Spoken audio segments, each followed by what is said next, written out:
We're talking chronic vein insufficiency today, or CVI. If that sounds a little foreign to you, you probably recognize it more as varicose veins. It's a serious problem that we're going to discuss not only the causes and solutions for, but also some of the consequences if they are left unchecked. We've got a great team of surgeons here to talk about it, including Dr. Josh Pogorelic and Dr. Eric Anderson.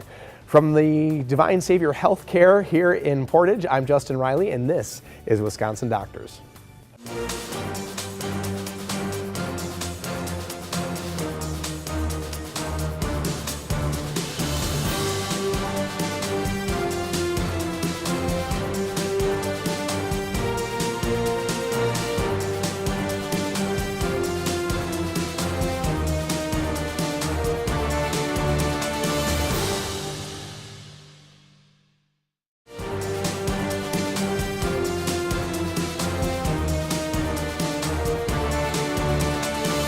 Welcome back to Wisconsin Doctors. We're here at Divine Savior Healthcare in Portage, and we're discussing a topic that I don't believe has been discussed on this program before, at least not in as great of detail as it's going to be today.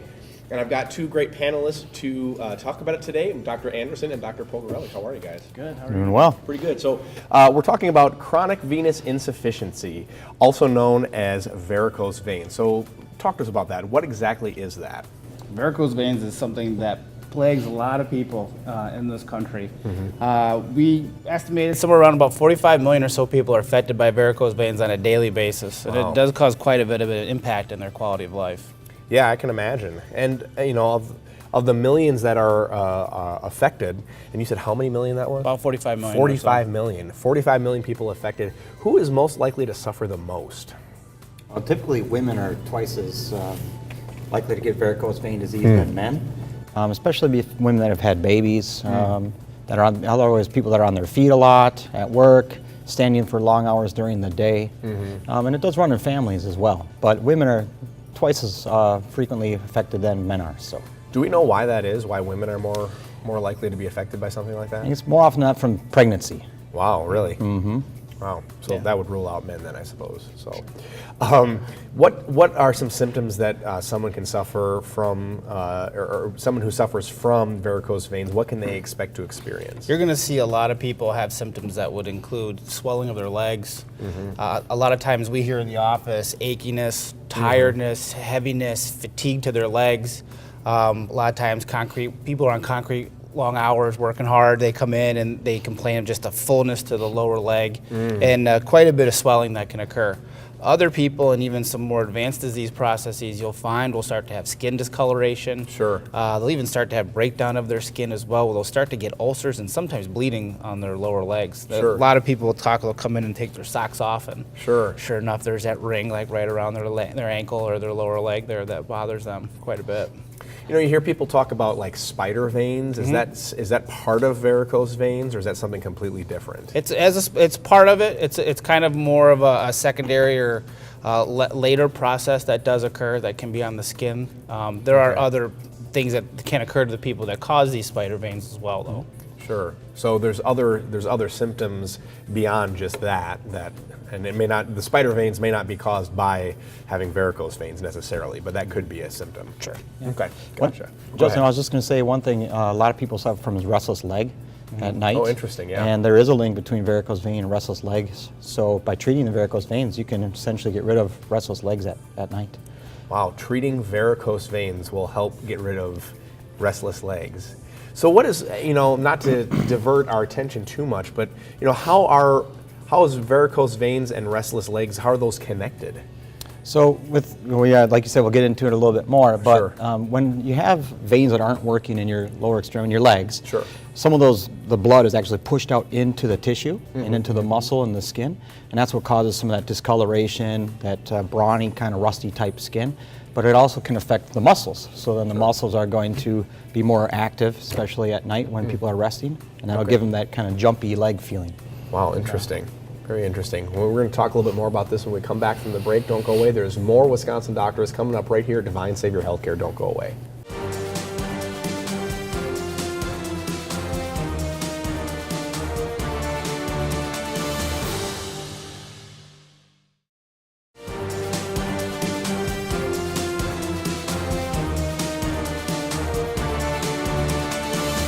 talking chronic venous insufficiency here at Divine Savior, also known as varicose veins. And so we've learned a little bit about what varicose veins are. Let's talk a little bit about the science behind varicose veins, or CVI, chronic venous insufficiency. Sure. Well, what a lot of people need to understand about this is a venous disease, meaning the veins. Arteries take blood away from the heart, veins bring blood back to the heart. Okay. A lot of this has to deal with as our feet and our muscles squeeze. It helps push the blood back into the veins and helps return it to the heart. When they go and relax, then that is when everything starts to pull back in and refill. And as they begin to refill, that blood can sit there in the legs, and sometimes it can stretch those veins out. Interesting. So it's not, I mean, we talked about people who are on their feet a lot having those types of symptoms, but this is really when you're at rest that kind of process starts to happen. Exactly, Ken, and that's how Dr. Anderson was saying earlier, you know, pregnancy is a big deal that we see, that a lot of patients that we see this in. And so the leaflets or valves that are in veins actually become stressed, and that prolonged stress and pressure on the system actually causes it to stretch out more. Oh, okay. And as it stretches out more, that's what you start to see developing inside the legs or onto the skin even. Wow. So let's talk a little bit more about that, like what is happening to a diseased vein, because these veins are really diseased essentially. So what is really happening to a diseased vein? Yep. So like Dr. Borgel said, the veins that we're talking about actually have valves in them. And the valves are shaped somewhat like this. So as your legs, the muscles in your legs squeeze the blood up against gravity, those valves are designed to open and then close as gravity acts on the blood when it falls back down. So with people that are on their feet for prolonged periods of time, or it's genetic, or maybe they've had damage, those valves don't work. So when the valves don't work, the blood's allowed to reflux up and down, and it becomes, like Dr. Pogrelk said, it becomes static. It just kind of sits there, and it'll cause distension in the vein. Yeah. Then the blood, just like a river, the blood's got to go somewhere. So it goes into the small tributaries of the river, and those fill up, and those are actually the varicose veins, are those small tributaries. Oh, wow, okay. So it's the blood being forced into those smaller tributaries, so to speak. Right. So, you know, that just kind of blew my mind now, because when people think of valves as it pertains to a circulatory system, they think of the heart. But there's valves in our veins as well that kind of get things pumped back up to the heart. Kind of like a ladder system, you know, it would go up a level and be stopped and then go up a level and correct. Yeah. Wow, interesting.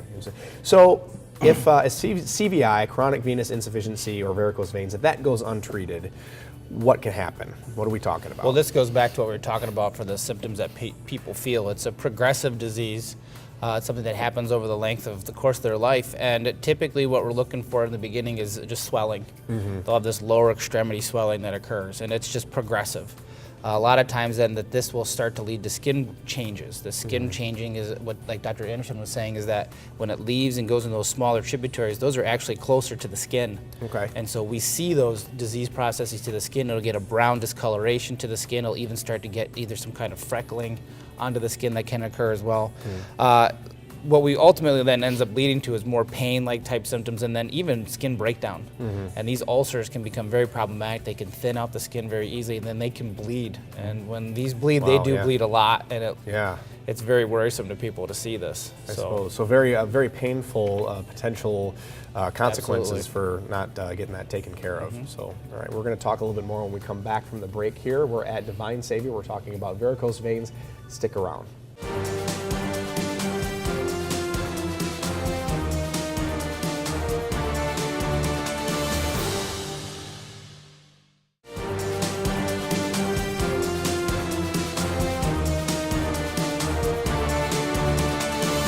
Welcome back to Wisconsin Doctors. We're here at Divine Savior Healthcare in Portage, and we're talking varicose veins today. And we've learned a little bit about some of the causes and some of the symptoms and things like that. We're going to talk a little bit about diagnostics now, because I think it's important for people to know how exactly you guys go about diagnosing this. So what tools are available? What diagnostic tools are available? Our number one tool that we use in the office is an ultrasound. Really? Okay. Ultrasound is what we use. Patients come to our office with varicose veins. We see them in the office. We then set them up for what's called a vein mapping procedure. It's a procedure that's non-invasive, so it's not uncomfortable to go through. Pretty much, you just have your leg exposed, and we use an ultrasound probe. It's a small little device that rests on the leg, and we start from the inner thigh and work our way down to about mid-leg. What that does is that shows the reflux that we're looking for and some of the blood flow characteristics with venous insufficiency or varicose veins that we see. If you can have it on the front or the back of the leg as well. So we check the back side as well. Oh, okay. So this isn't something that's necessarily, I mean, it can be, I guess I would assume that it could be on the front or the back, but you do one at a time. Yes, one leg at a time is what we do. That's, to try to focus more on the problem. When patients come in, we ask them, which leg bothers you the most? Sure. Which one is your most uncomfortable leg? Some people just say both, but unfortunately, you kind of have to pick one or the other. Right. And we start with that one and go from there. Sure. And you can actually see the blood flow using that. Wow, that's amazing. Let's talk a little bit about, is that the same as an insufficiency exam? Well, it is. Okay. But it's also important to note a history and physical is part of it as well. Okay. So we, obviously there's a form that we have all of our patients fill out, kind of detailing what their concerns are, how much pain they're having. And then both Dr. Borrelk and I do a physical exam on the legs to make sure that it's not an arterial problem. Because like we talked earlier, there's arteries and veins. Right. So we have to make sure it's a venous problem, not an arterial problem. That's part of it as well. But the insufficiency exam is exactly what we just sort of detailed. Okay. Yep. Oh, very good. Now you guys are having a free screening coming up here at Divine Savior. I want to make sure that we talk about that a little bit. Yep. Yeah. Go ahead. Well, Yeah, we got it. Yeah, Go March ahead. 7th. Yeah, March 7th at 5. Okay. We'll both be there, speaking about varicose veins and going over it, and a little bit just the background of the history, everything. But more importantly, we're also going to have our ultrasound team there with us and actually performing screens for free for people. And if we detect a problem, you'll see one of us, hopefully. There you go. Yeah. Yeah. The screens that night, it's not a complete. It's not a complete exam. It's Right. basically just to identify, in fact, you do have a problem with reflux or the valves are not working properly. So it's a good way to know if you're on the fence, you're not sure if it is your veins that are causing your problem. It's a good chance to come in, get some of your questions answered, and also just have this quick. I mean, what does it take? 5 minutes for the ultrasound? Yeah, it's About 5 minutes. It's pretty short. We do usually get a sign-up sheet for that though, so because it can fill up pretty quickly. So if you're thinking about coming, you might want to let us know sooner rather than later. So. Okay, very good. We got just about a minute left in this segment, but I want to jump ahead a little bit and talk a little bit about treatment options. So can we give just a brief overview of what treatment options are available? Yeah, typically just kind of overview approach would be there's some conservative approaches, definitely a surgical approach that we will talk about. But the big thing that we try to hone in on is to hear, like Dr. Anderson said, is to find out if anybody's done conservative stuff. That would mostly include compression, stockings, elevation, anti-inflammatory medication, that kind of stuff. But we definitely can go more in depth into that. Okay, so anything from the compression, stockings, and so forth to going all the way up to surgery. And how is that? How exactly does the surgery work then? How does that work to fix the problem? Well, there's 2 different kinds, and one is not performed very much anymore, and that's where the vein stripping is what is commonly referred to, and most people would understand that. And that's where you would actually make an incision in the leg in the operating room or surgery center and pull the vein out. Oh, what a great picture that is. Unfortunately, we don't do that very often, if at all anymore. So. Okay, that's good to know. Yeah. That's good to know. Well, we'll learn a little bit more about some of the treatments right after the break here on Wisconsin Doctors, so stick around.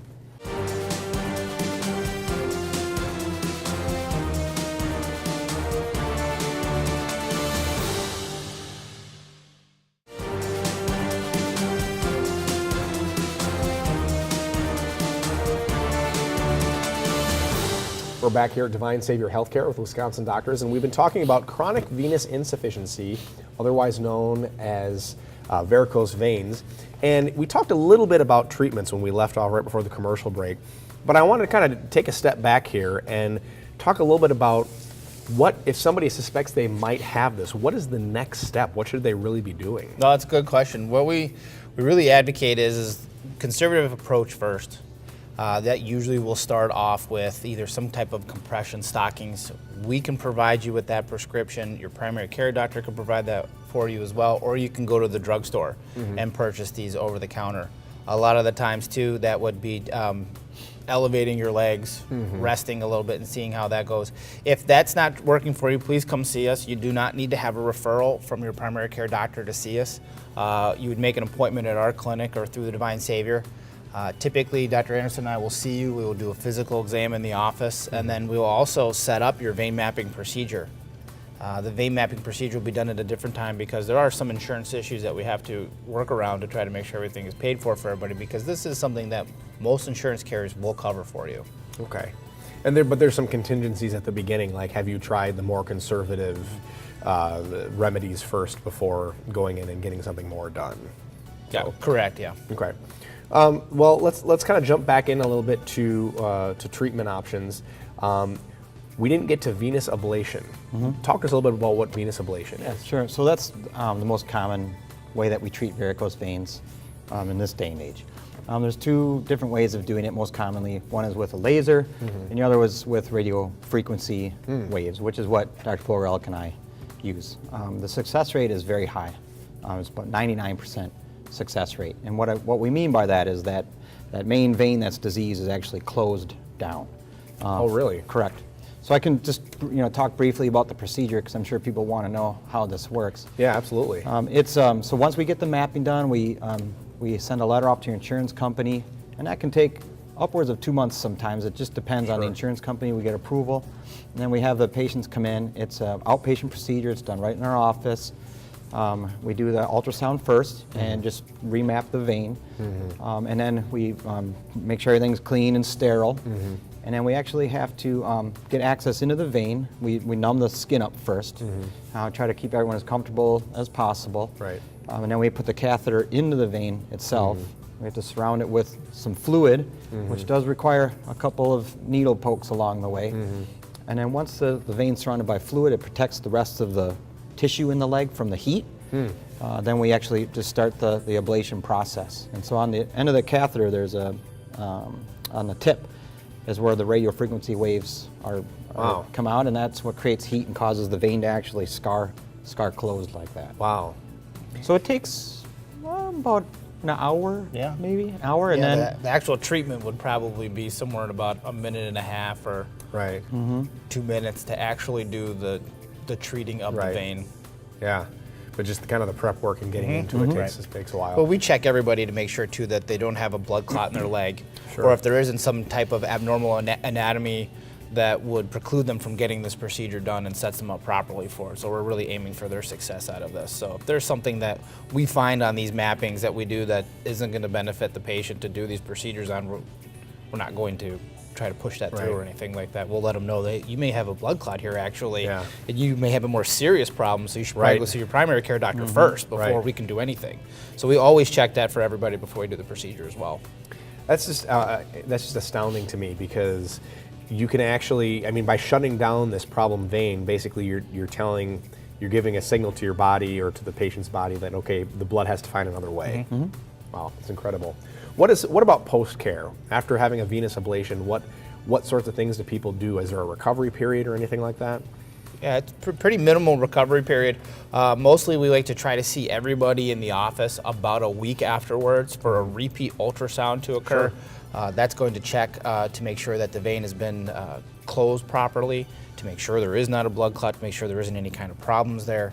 Mostly we provide everybody with thigh-high compression stockings, so this time of year it's perfect.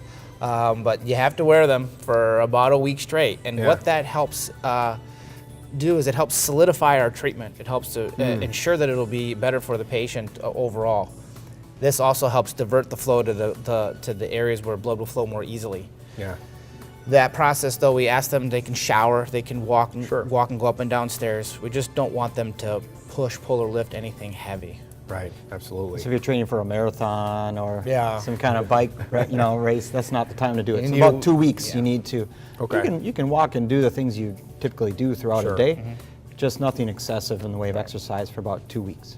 Real quick before we go, what have the results been like for people? Have they had satisfactory results? Yeah, I think so. You know, we actually, both Dr. Pogorelic and I have patients here that work here in the hospital. We see them every day. Yeah. And I usually say, how are your legs doing? And, you know, again, 99% success rate closure of that main vein, and we're seeing really good results. Now, you know, we should also point out that this is not done for cosmetics. You know, Right. We Good can't point. give anybody that's 60 years old an 18-year-old's legs, but the symptoms that they come in with, the problems that they have, the pain, the jumpy legs, the restlessness, the swelling, very successful. Yeah, that is by far the happiest that people seem to be. Yeah. Because those symptoms are no longer bothering them. That's awesome. Well, we are out of time, unfortunately. I'd love to talk more about this, but I want to remind viewers that on March 5th, March 5th, did I get that right? March 7th. I didn't write the date down. Okay. March 7th from 5 to 6:30 p.m. here at Divine Savior, there's going to be a screening. So if you or somebody you know, you suspect that they might have varicose veins, check it out. The phone number's on your screen. I'll just read it real quick, 608-745-6289. Dr. Anderson and Dr. Pogorelic, thank you so much. Thank you. And from all of us here at Wisconsin's 57 and Divine Savior, we invite you to live longer, live better. We'll see you next time.